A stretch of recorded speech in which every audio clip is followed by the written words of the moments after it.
mas é um prazer muito grande a gente estar participando com vocês. Eu me formei no Seminário do Sul em 1982, haja tempo nisso, né? E me formei numa área de especialização chamada homilética naquela ocasião, porque haviam áreas de especialização. Sempre considerei a pregação um dos meus maiores desafios a enfrentar como pastor e no ministério pastoral. Eu fui ovelha de pastor Nilson de Márcio, que eu considerava um exímio expositor bíblico, pregador, sempre muito objetivo nas suas pregações, além de tocar muito bem o violino. Eu imaginava assim, acho que Deus se equivocou quando me chamou, porque eu não tenho nenhuma das duas capacidades, nem de pregar como ele, muito menos de tocar violino como ele tocava. E então, já que Deus me chamou, então vamos buscar aperfeiçoamento. Depois fiz um curso de mestrado e procurei fazer um mestrado nessa área de pregação. E aí a nossa tese foi a pregação, a exposição da Bíblia na pregação da palavra, usando um dos anos, principalmente, do pastor João Filso Sorém, o ano de 1982, e ali colocando todos aqueles recursos, todos aqueles ensinamentos de homilética.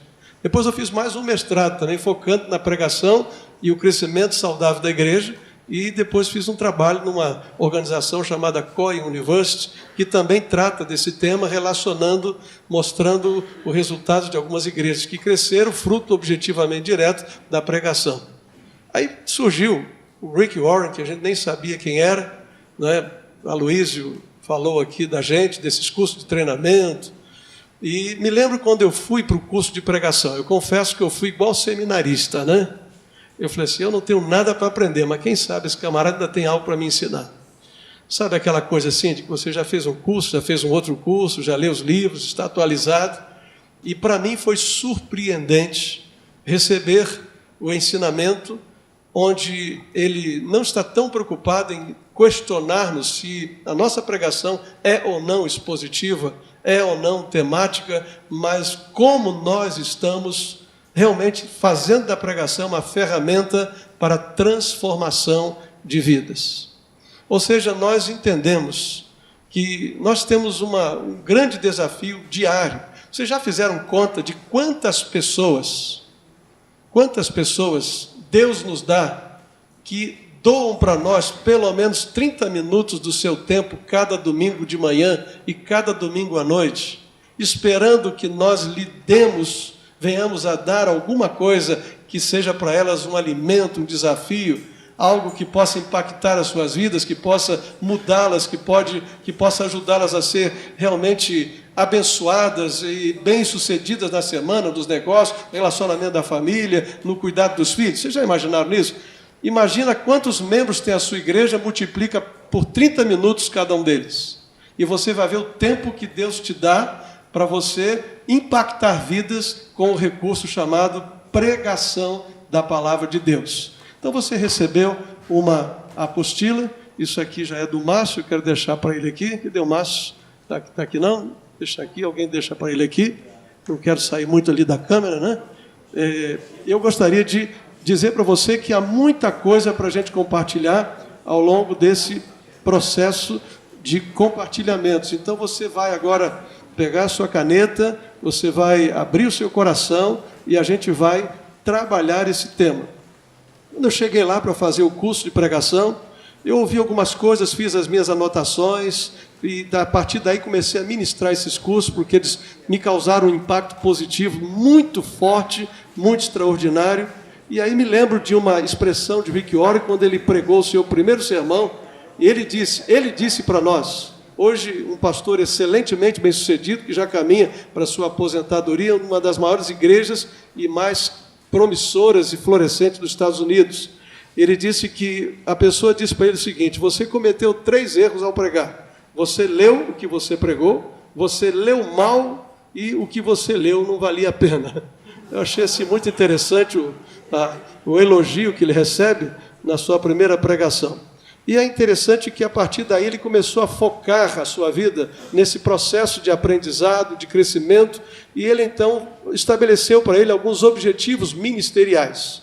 E, dentre os seus objetivos ministeriais, ele disse que ele crê que Deus lhe deu, e a nós, pastores e pregadores, o objetivo de mudar a maneira como os crentes pensam sobre Cristo.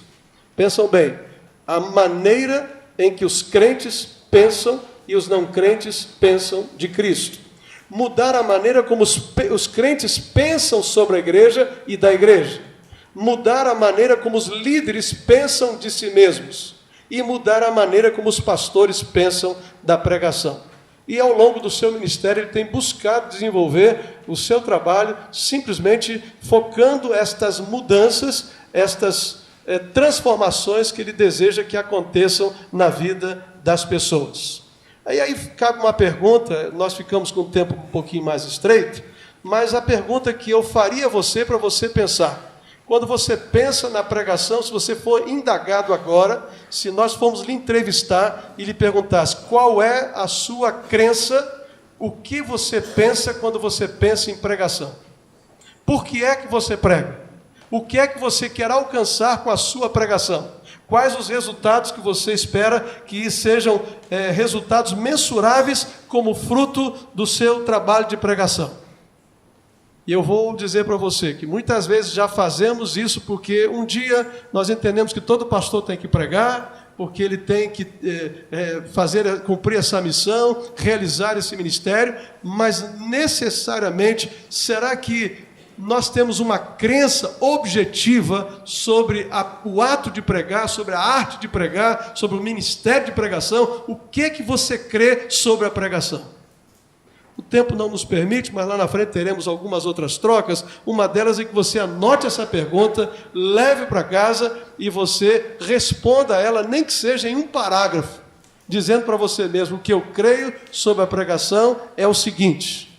O que eu penso sobre a pregação é o seguinte: a pregação para mim é importante por isso, por isso e por isso. Responda essa pergunta para você, isso vai lhe dar uma dimensão do valor do seu trabalho, da necessidade de se preparar ainda mais, da importância de ser um comunicador do Evangelho do Senhor Jesus. Nós vamos trabalhar essa noite no primeiro aspecto do nosso estudo, que é o propósito da pregação. E aí tem já aí o material para a gente? Você coloca para mim, aí nós vamos sempre trabalhar juntos a recitação dos versos da Bíblia e coisa dessa natureza. Eu vou ligar aqui, já está ligado, acho que já foi, ainda não? Alguém me ajuda aqui, está aqui, tal, já foi, aqui já foi. Então nós vamos trabalhar essa noite o propósito da pregação.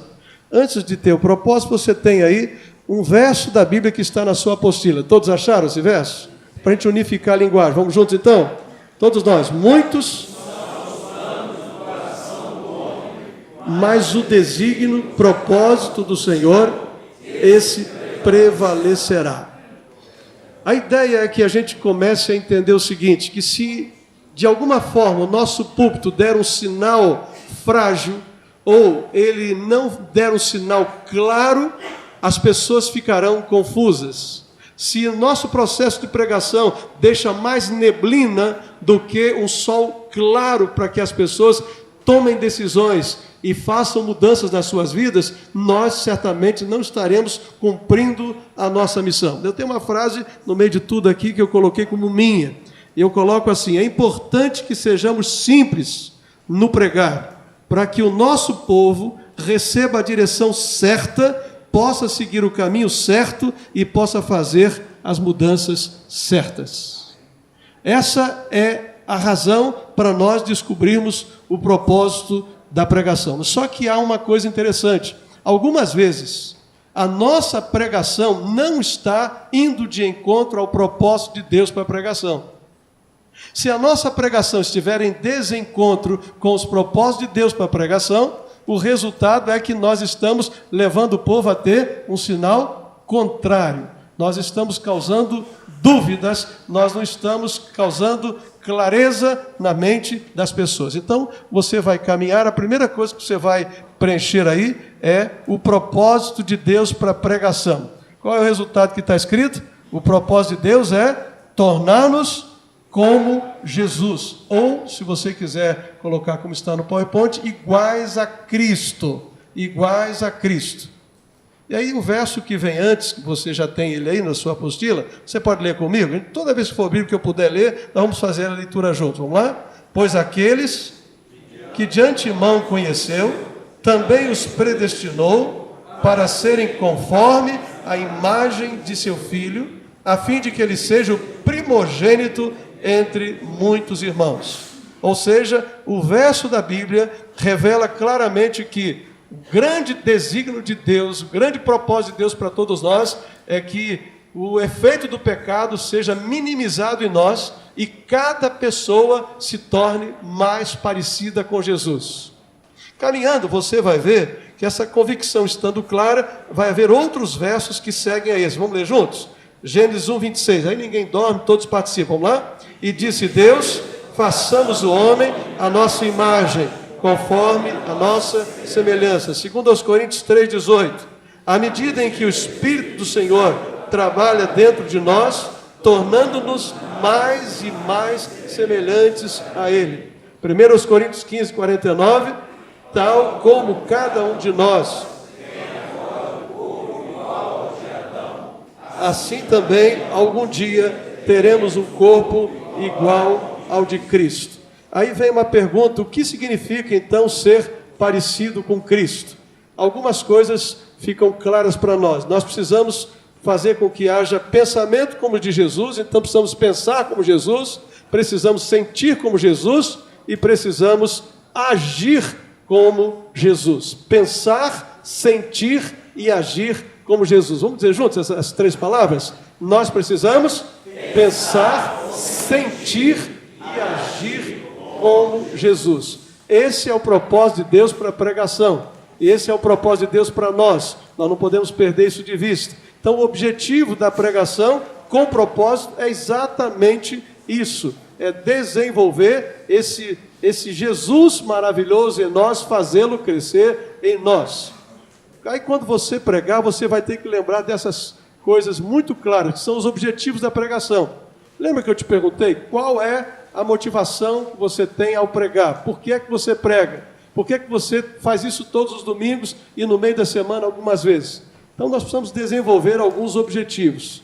Então quais são esses objetivos? Primeiro, convicções como as de Cristo, caráter como o de Cristo, e precisamos levar as pessoas através da pregação a ter uma conduta como de Cristo. Vejam que é a área cognitiva, é o pensamento do ser humano, mas é a ação do ser humano. Por isso o tema desse estudo é pregando para transformar vidas. Então as pessoas precisam crer, elas precisam receber essa crença no seu ser de forma realmente muito intensa e depois elas vão praticar isso, vão reproduzir, elas vão se conduzir dessa maneira.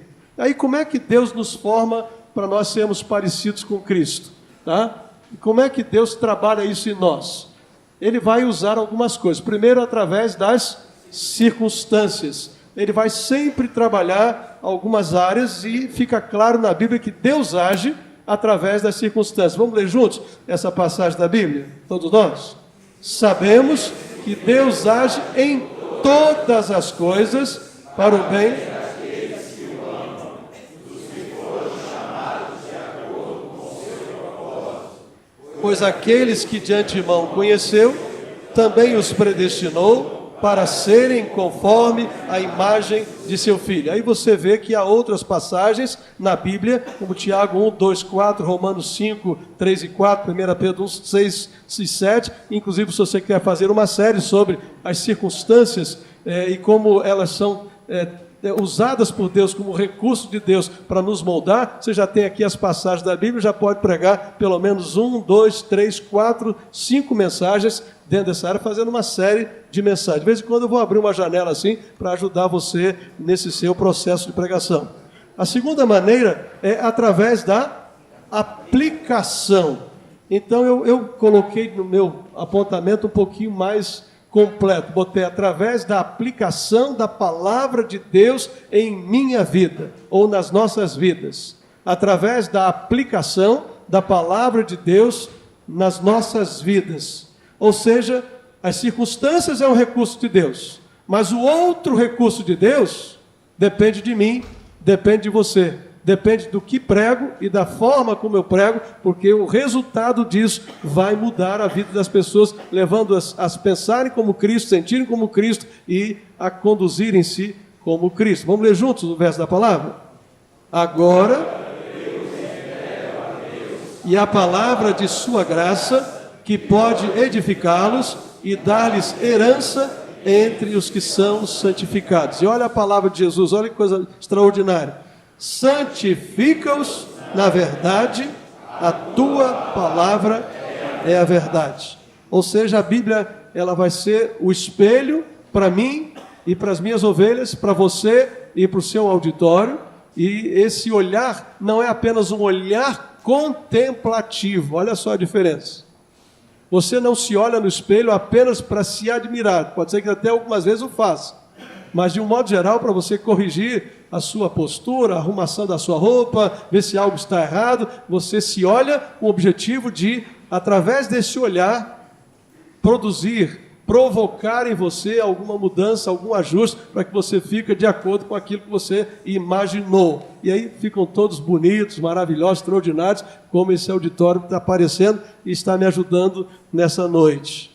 Aí a Bíblia diz o quê? Mas sabemos que quando Ele se manifestar, seremos semelhantes a Ele, pois o veremos como Ele é. Aí eu quero que você veja, tem outros textos aqui, eu não vou mencioná-los, tá? Mas eu queria que você, então, agora pudesse imaginar, quando levamos as pessoas, e aí eu vou passar com você lá, quando levamos as pessoas a olhar, a liberar e a praticar a palavra de Deus, inevitavelmente elas são, aí é que vem o segredo, elas são transformadas. Meus irmãos, isso é dever de casa para nós.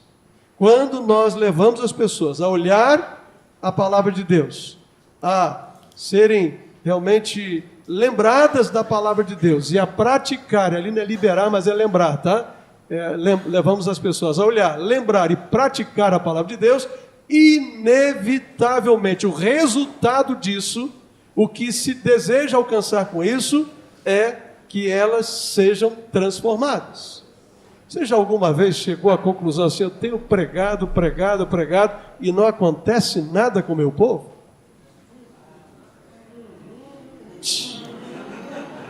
E agora? Já comecei a fazer uma aplicação do ensino na vida de vocês, né? Ou seja, será mesmo que toda a responsabilidade é deles?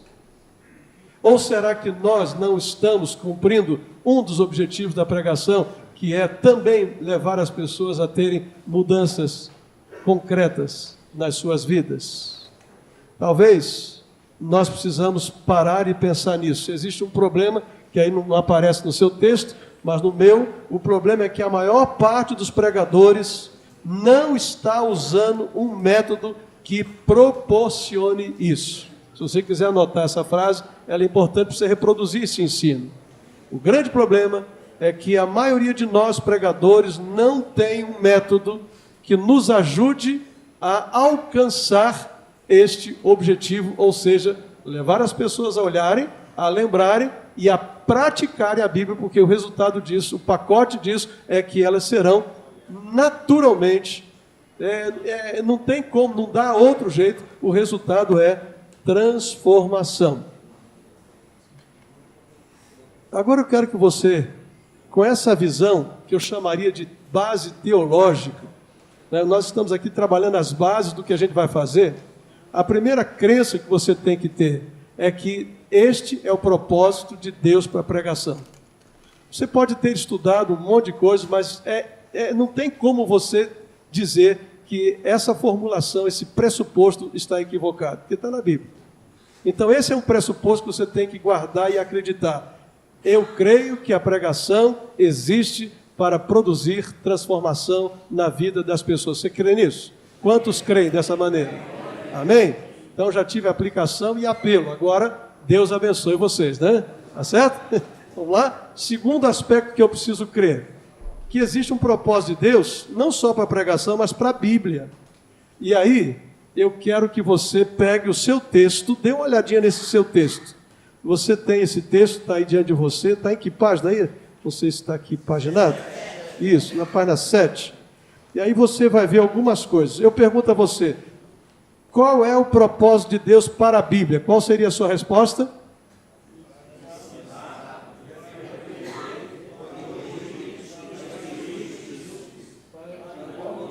Eu também achava que era para ensinar, repreender, corrigir e treinar. E eu descobri que não é para isso. Olha bem esse texto de novo. Releia. Qual é o propósito de Deus para a Bíblia? Vamos lá? Para que o homem seja transformado, cuidadosamente equipado. Ou seja, se você pegar aqui, por isso que está colocado com uma forma exegética do texto, né? Para você perceber que você vai buscar que haja ensino, você vai, através da pregação, buscar que haja repreensão, correção, treinamento, mas qual é o objetivo de Deus? Final. É para que os nossos membros, para que as minhas ovelhas e as suas, para que nós todos sejamos transformados. Isso muda tudo, isso é revolucionário. Você talvez nunca tinha tido esta percepção, mas isso é uma revolução na nossa vida, porque o resultado é o mais importante aqui. Você tem o meio de caminho, você tem o recurso, você tem a metodologia, mas você tem o objetivo final. Os meios aqui são apenas para justificar o fim. E o fim é mudança, transformação, para que o homem de Deus, vamos dizer juntos? Para que o homem de Deus seja perfeito e perfeitamente preparado para toda a boa obra. Aí vem a frase então, né? O que está escrito nessa frase? Ensino, repreensão, correção, instrução e justiça são meios para que vidas sejam transformadas. Aí vem o propósito de Deus para a Bíblia, é a transformação de vidas. Já passamos ali, tá? Transformação de vidas. Aí especificamente, transformar o nosso caráter. Você também já tem isso aí, né? Transformar o nosso caráter, e aí de maduro, perfeito, completo, e transformar a nossa conduta. Vamos ler juntos? Já copiaram? Já seguiram? Não. Estão ligados? Aqui é 220, hein, gente? Vamos embora, hein?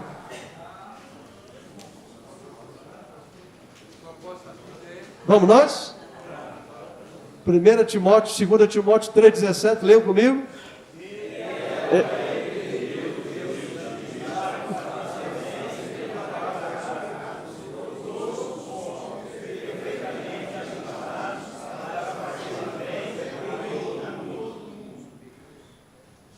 Bom, a palavra de Deus não é para nós sermos ensinados a falarmos coisas bonitas, palavras difíceis. Não é o nosso papel. Nosso papel é apontar a palavra e usá-la e torná-la uma ferramenta que provoque e produza mudança na vida das pessoas. Tem aí um pensamento de Moody, né? A Bíblia não nos foi dada para aumentar nosso conhecimento. Não quer dizer que ela não faz isso.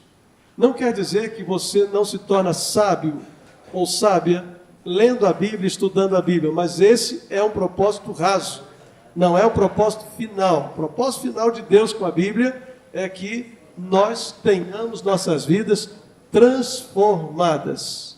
Isso precisa ficar gravado em nós. Então a Bíblia não é, leia comigo ali, a Bíblia não é um livro de história, ela é para a vida. Ela não é um livro de história ou um manual, um livro qualquer, mas ela é um manual para a vida. E a Bíblia diz: as palavras que eu lhes disse são espírito e vida. Tem vários outros textos, retendo firmemente a palavra da vida. Isto proclamamos a respeito da palavra da vida. Leiam comigo Atos 5:20. Vamos lá juntos. Vão, apresentem-se no templo.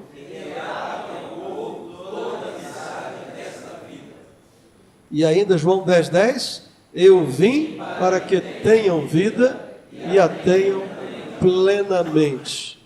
Aí você tem um detalhe que é para você gravar, anote, sublinhe, relembre, releia, tá? Isso que está aí agora. O que está sendo dito aí para você guardar? Vamos ler juntos?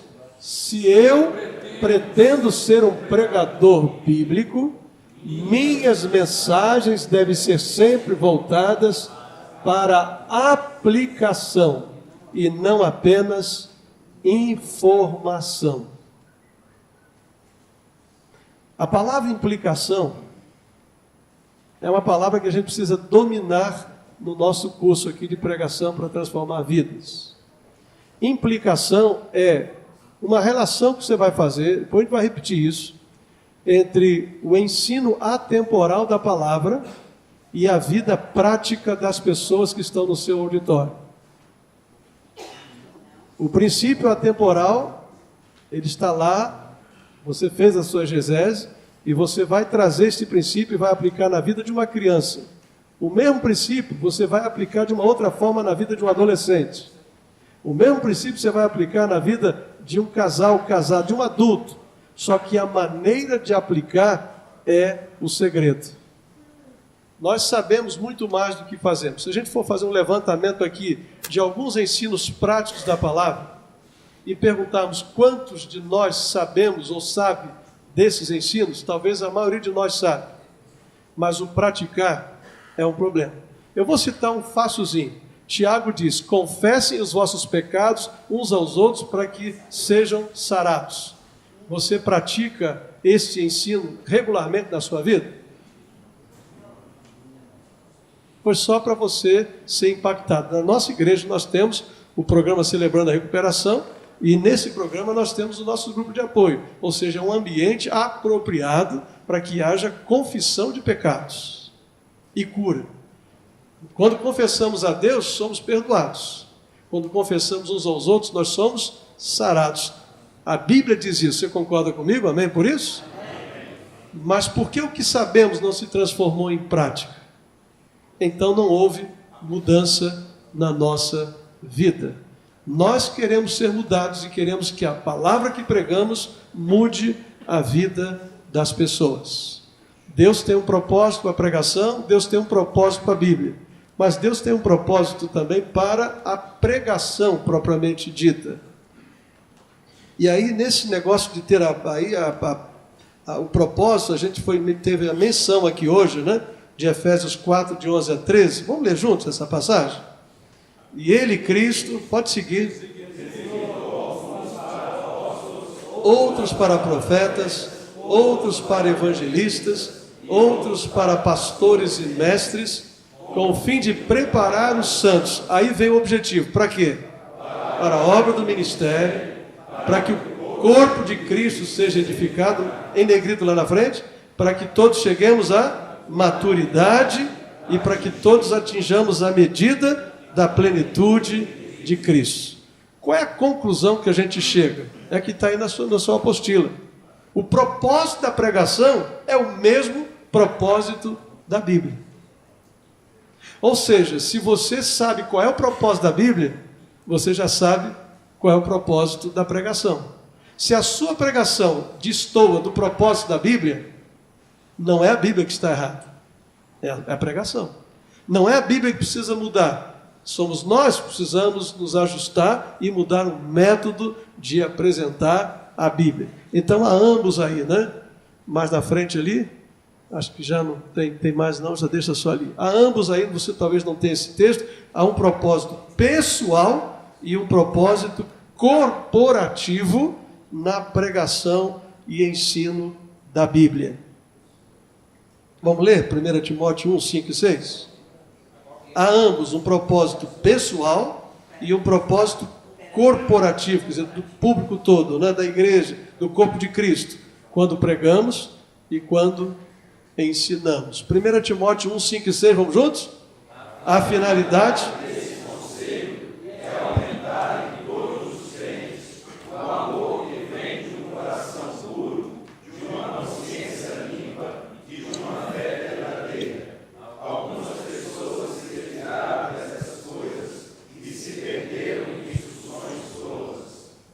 Colossenses 1, 28.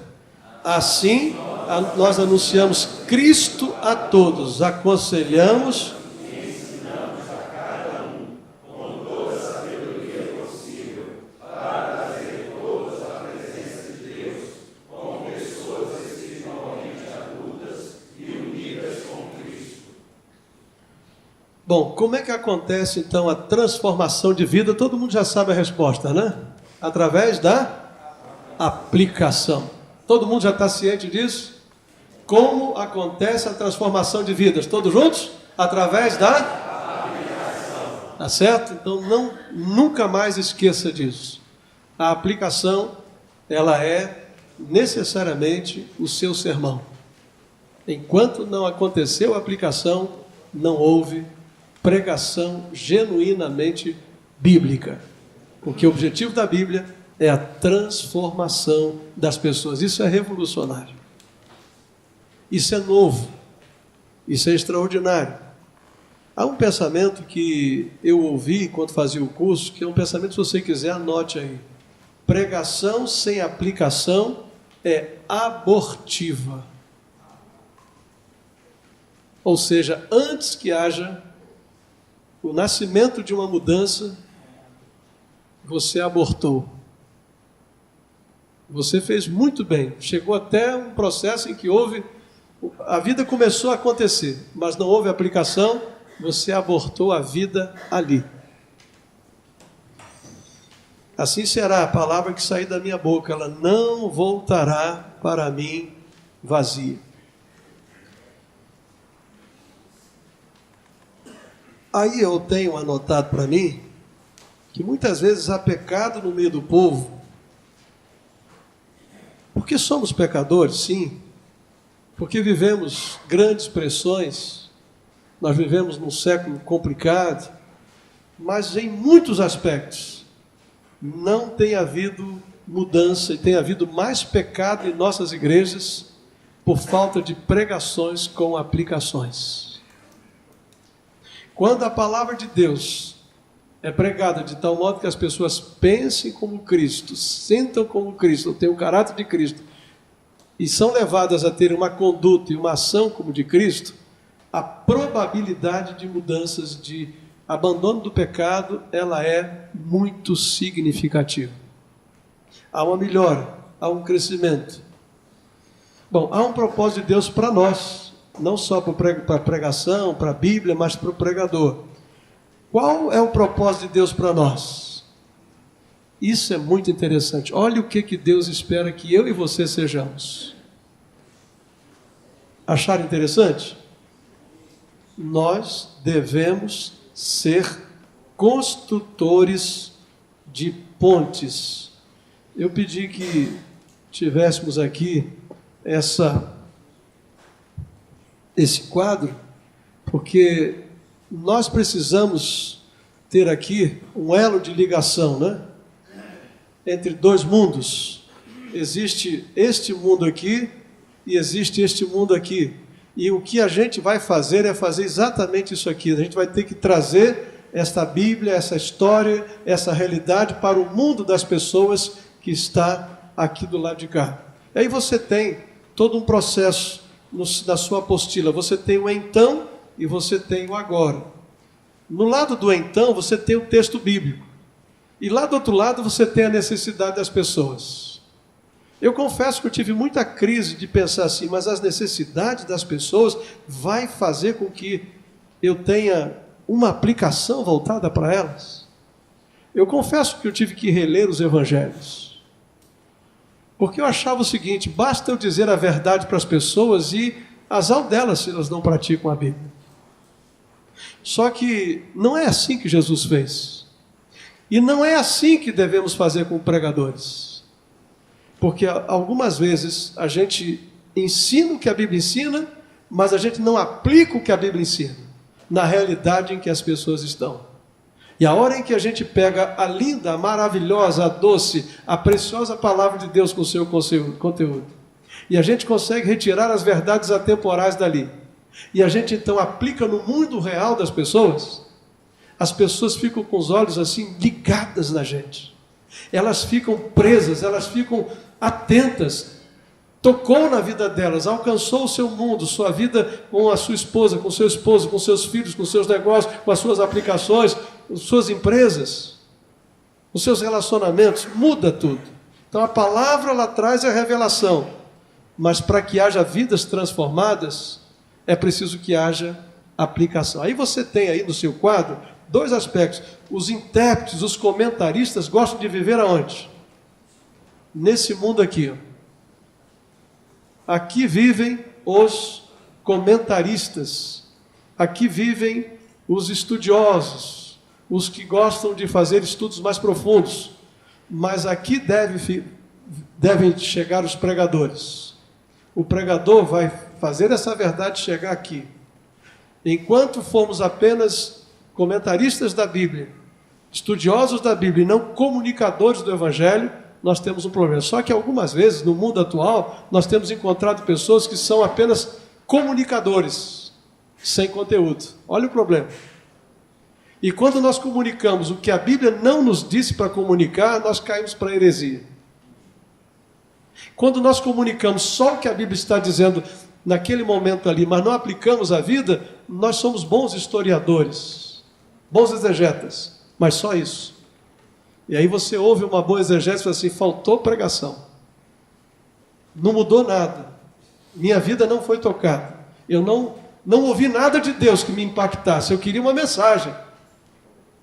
A gente mesmo diz isso, não é verdade? Nossos retiros, nossos encontros, nossos congressos. Então nós vamos ter que equilibrar esse negócio para que a gente não fique no discurso psicológico, psicologizado, para que a gente fique só na comunicação sem base, não é? Mas também não ficarmos lá só no mundo lá atrás. Você já ouviu alguém dizer assim, meus irmãos, eu expliquei bastante para vocês o texto, agora eu desejo que o Espírito Santo aplique essas verdades na sua vida. Você já ouviu alguém dizer isso? Você já disse isso algumas vezes? Agora eu já estou começando a entrar na aplicação do que estamos fazendo para você. Deu para entender o que é aplicação? Ou seja, será mesmo que você não recebeu do Espírito Santo de Deus a tarefa de fazer a aplicação para que Ele, então, use a aplicação que você fez e mude vidas?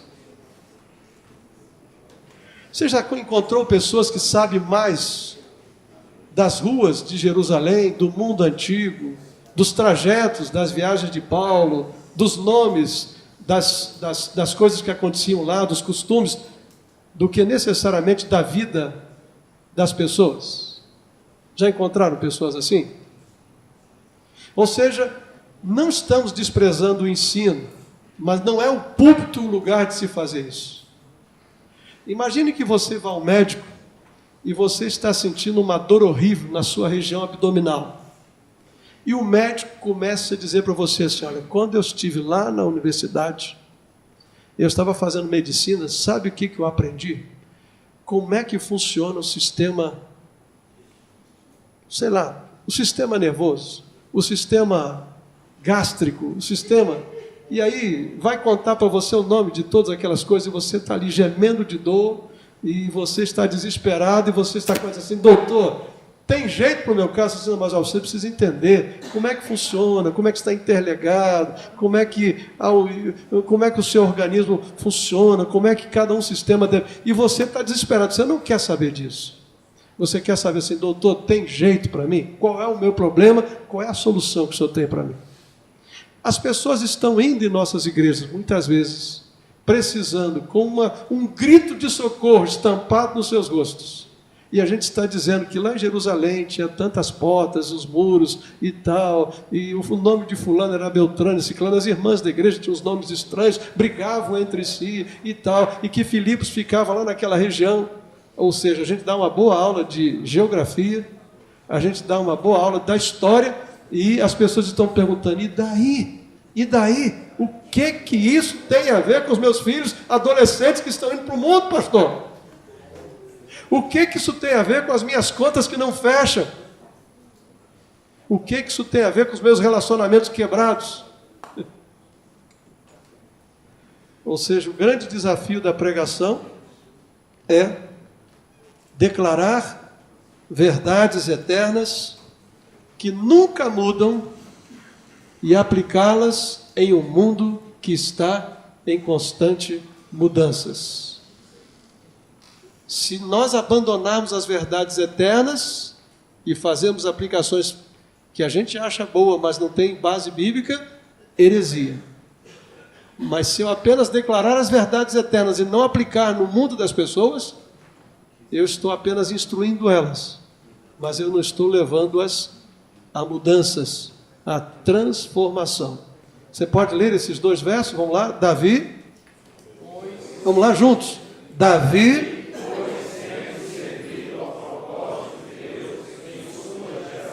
Agora 1 Crônicas 12:32.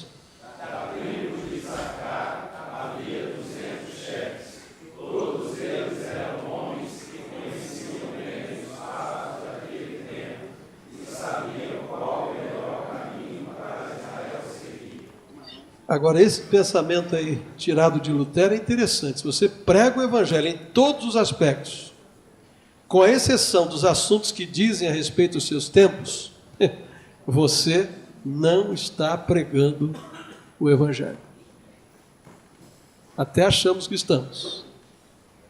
Aí tem estágios simples, importantes, bem objetivos, depois a gente vai trabalhar um pouco mais isso, na construção de pontes. Você vai perguntar algo interessante, né? Que resposta espero com o texto? Isso é uma parte importante. Não é tudo, mas é uma parte importante. Depois você vai aplicar essa verdade à sua própria vida. Você vai personificar, não é? O que isso tem a ver com a minha vida? Como é que isso tem a ver comigo? Tá? Isso é fundamental no seu processo. Bom, chegamos a um bom ponto. A gente vai caminhar mais um pouco. Eu sei que 8:45 vai ter um break aí para a gente parar, ir no banheiro, voltar, tomar um café. Mas vamos avançar mais um pouquinho? Eu pedi que trouxessem sermões. Quantos trouxeram aí pelo menos 2, 3 esboços ou sermões? Levante uma de suas mãos. Amanhã nós vamos usá-lo. Acho que hoje eu vou deixar de não usá-lo, mas amanhã nós vamos usá-lo. Mas você já pode voltar para casa e já começar a dar mais umas olhadinhas neles. Depois a gente vai misturar esses sermões, os que trouxeram com quem não trouxe. Não se preocupe, não se constranja. Ninguém aqui acerta tudo, ninguém erra tudo, ninguém é 100% em nada, mas todo mundo é 10 em alguma coisa. Vai ser uma troca extraordinária. Nós vamos fazer isso amanhã, em algum momento do nosso trabalho. Bom, nesse processo em que a gente está vendo o que o texto diz, faltou para vocês aí os estudos, aí, alguma resposta, não foi? Tá bom, eu vou dar para vocês. Tá? Na verdade, são colocados como 3 estágios, eu coloquei 4 como erro, né? Estudo do texto, você pode preencher aí, estudo do texto. Isso, aí vem exegese, observação, interpretação. Descubra depois as verdades atemporais, isto é, a implicação. Aí que resposta é pedida nesse texto? Isso ali está mais resumido. Descubra as verdades atemporais. Porque esses são os princípios que prevalecem há 100 anos atrás, há 100 anos na frente, há 1000 anos na frente, são as verdades que nunca mudam. E depois, pense sobre a sua audiência. Isso é chamado também de contextualização, né? Você vai pensar, né? Seu povo pega engarrafamento, lida num país que tem sido... Nós somos expostos à corrupção todo dia, há muita opressão financeira, moral... Enfim, você vai pensando na sua audiência, como é que as famílias estão, como é que os jovens estão lidando com a vida, que perguntas eles fazem, tá? Agora, sobre a sua audiência, tem algumas verdades que eu acho que não sei se está aí nesse painel, né? Todos querem ser amados. São 6 verdades a respeito de qualquer audiência. Se você sair daqui e ir lá no Japão, se você sair daqui e for lá para a Rússia, pregar numa igreja, tiver um auditório, numa residência, você vai descobrir o seguinte: todos os seres humanos da face da terra querem ser amados. Você quer ser amado. Eu quero ser amado. Segundo, todos querem que a sua vida conte. Essa palavra conte quer dizer vale a pena, seja útil. Todo mundo quer dizer assim: qual é a minha contribuição? Será que a minha presença aqui faz alguma diferença? Todos querem que sua vida conte. Outra frase: não importa quão ricos ou bem-sucedidos sejam, a sua vida conte. Mas você pode usar a sua expressão, ter sentido, significado, vale a pena. Vamos lá, vocês são criativos. Depois, não importa quão ricos ou bem-sucedidos sejam, as vidas ou as suas vidas são vazias sem Cristo. A gente pensa que o rico está totalmente feliz. Você começa a conversar com o rico, eu converso com vários. É impressionante como essas pessoas são vazias de Deus, carecem de Deus. E com um pouco de conversa, elas já estão chorando, já estão pedindo misericórdia, já estão pedindo que você ore por suas vidas, e algumas delas estão dizendo assim: eu quero esse Deus na minha vida também. Vão descobrir que o dinheiro não resolve tudo, e não resolve mesmo. Muitas dessas pessoas estão carregando um fardo de culpa. Todo auditório. Se eu começar a levantar possibilidades, você vai revelar a sua culpa aqui. A gente já sabe que todos nós carregamos culpa. Se eu começar a dizer para você: olha, eu sei que como pai você não tem sido correto na sua liderança, no seu exemplo, na sua postura como pai. Olha só, eu estou botando mais culpa ainda em cima de você. Então você tem que lidar com esse fator, não para manipular o seu auditório, mas para libertá-los, para encontrar a liberdade que é em Cristo, porque todos carregamos um fardo pesado de culpa. Muitas delas estão sendo consumidas por ressentimentos e feridas do passado. Vocês não têm ideia da quantidade de ressentimentos e feridas que nós, ou a maioria de nós, traz. Foi um abuso, foi um abuso verbal, foi uma traição, foi uma amizade que você confiou tanto e o seu melhor amigo, a sua melhor amiga, lhe passou para trás. Foi aquela promessa que fizeram a você que você teria oportunidades e a promessa não se cumpriu, e assim vai. Há um medo universal da morte. Nós todos podemos não ter medo do fato que vamos morrer, mas do processo de morte é complicado, né? Nós estamos em processo de morte desde que você nasceu. Eu e você. Fica tranquilo que eu também estou no mesmo processo. Bom, e aí no final, aplique a verdade às suas situações. Nós já vimos ali, quando você vai fazer a aplicação pessoal. Tá? Tudo isso que você está pensando no seu auditório, você está pensando também em você. Você está pensando naquele jovem, você está pensando em você. Naquele casal, você está pensando em você. Naquele idoso, você está pensando, você está se incluindo no processo. Tá bom? O nosso maior, eu diria, o nosso maior exemplo, e é o exemplo supra, se chama Jesus. Então, o segredo de um mestre das comunicações está aí do lado, Jesus. Agora, esse texto de Marcos 4:33, todos acharam esse texto aí junto comigo? Alguém não achou esse texto?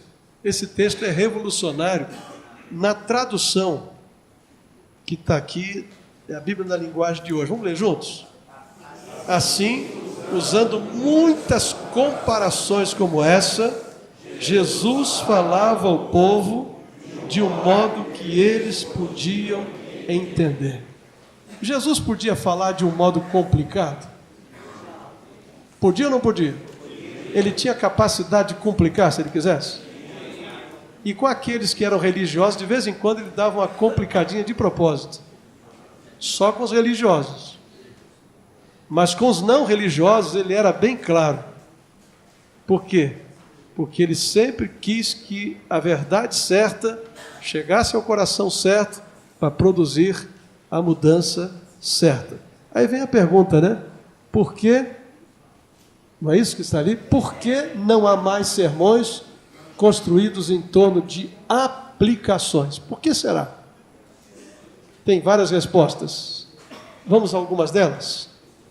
Primeiro, nós assumimos ou presumimos que as pessoas farão a aplicação, não é conexão, mas a conexão ou aplicação necessária.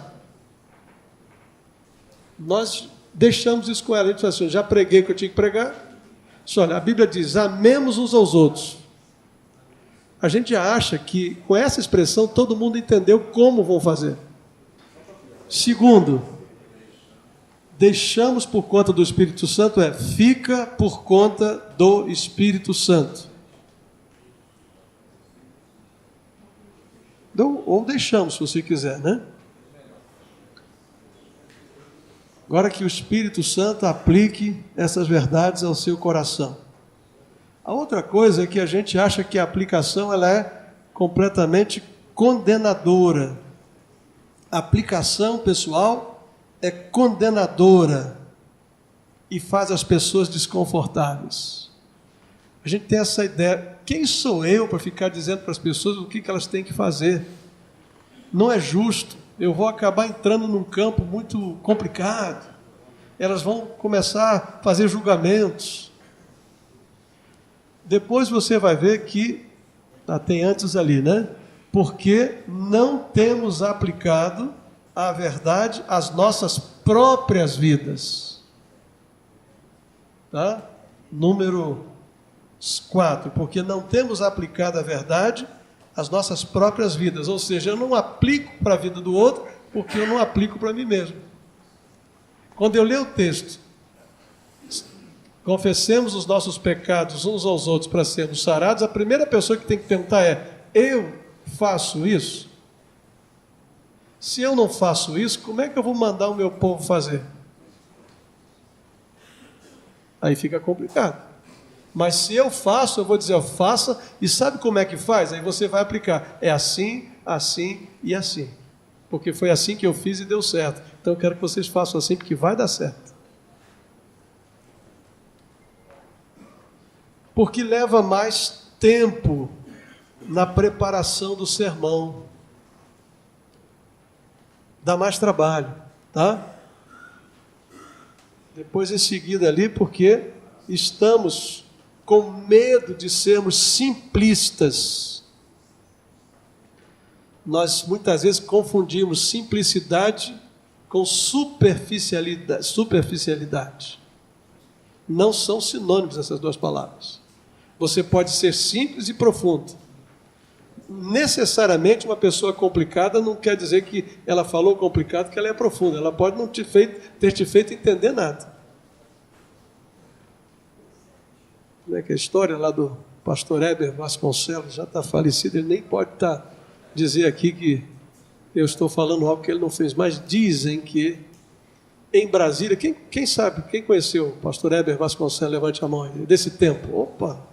Eu já ouvi mais de 12 pregando uns sermões maravilhosos, diz que ele estava andando em Brasília e aí quase atropelou um mendigo.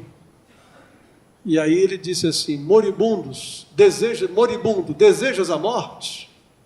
Ou óbito? Aí passou alguém, está lá o homem quieto, não responde, não faz nada, passou outro e falou assim, tu não está vendo que o moço está dizendo para você sair da frente, senão ele te mata, pô? Quer dizer, algumas vezes a gente fala tão difícil que o outro não consegue entender. Aí vem o pregador, né? O pregador fala, sai da frente, cara, vai te matar aí. O nosso papel é tornar a coisa mais clara.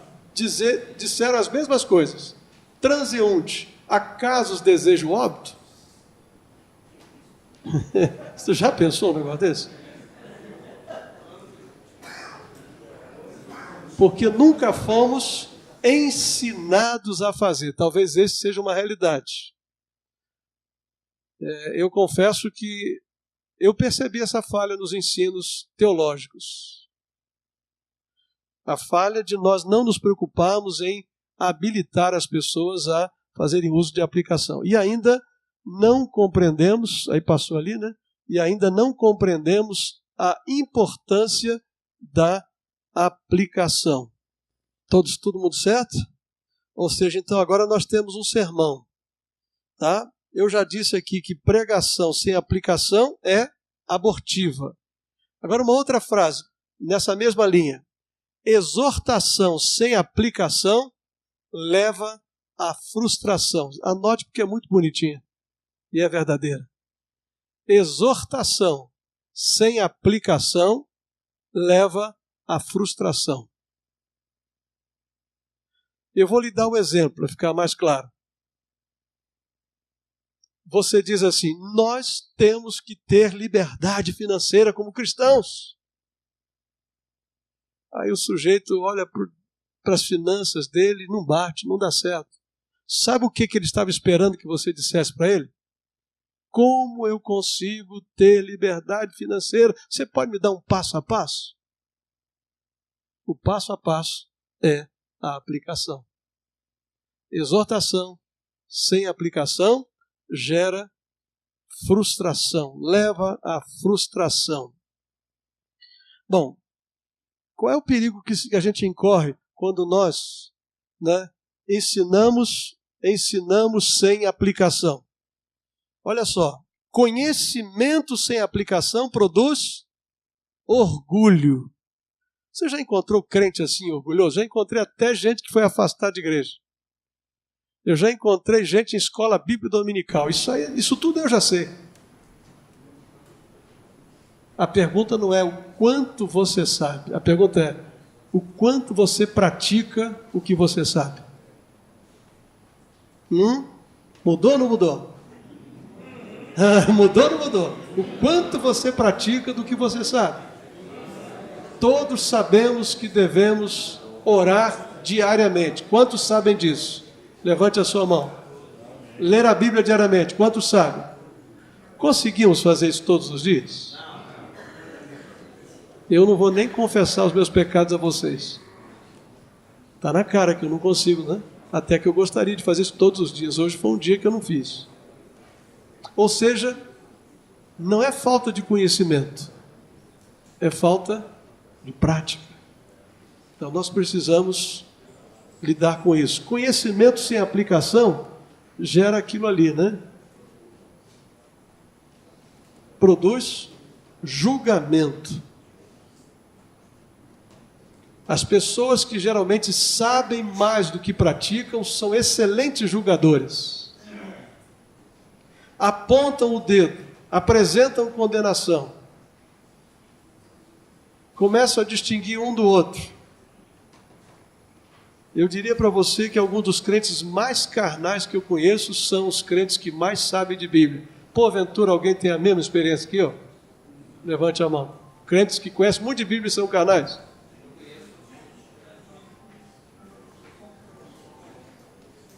Bom, aí você tem algumas coisas interessantes, não sei se vai encaixar com os seus dados aí. Está lá na página 13. Lá na página 13, né? Eu trouxe aqui, para você ver, vou andar um pouquinho aqui, viu, pessoal da câmera aqui. Eu trouxe algumas coisas, mas eu trouxe aqui. Não, precisa não. Só vou precisar de ajuda aqui. Né? Esses dois aqui basta. Eu trouxe aqui o livro do Bruce Wilkinson. Quantos conhecem esse livro? As 7 Leis do Aprendizado. Quantos já leram esse livro? Quantos já estudaram esse livro? Diminuiu. Não é? Esse livro traz esses dados aqui, eles constam também desse material de Bruce Wilkinson. Houve um curso, a Luísa deve ter lembrado da caminhada bíblica, que ofereceram vários cursos, está lembrado?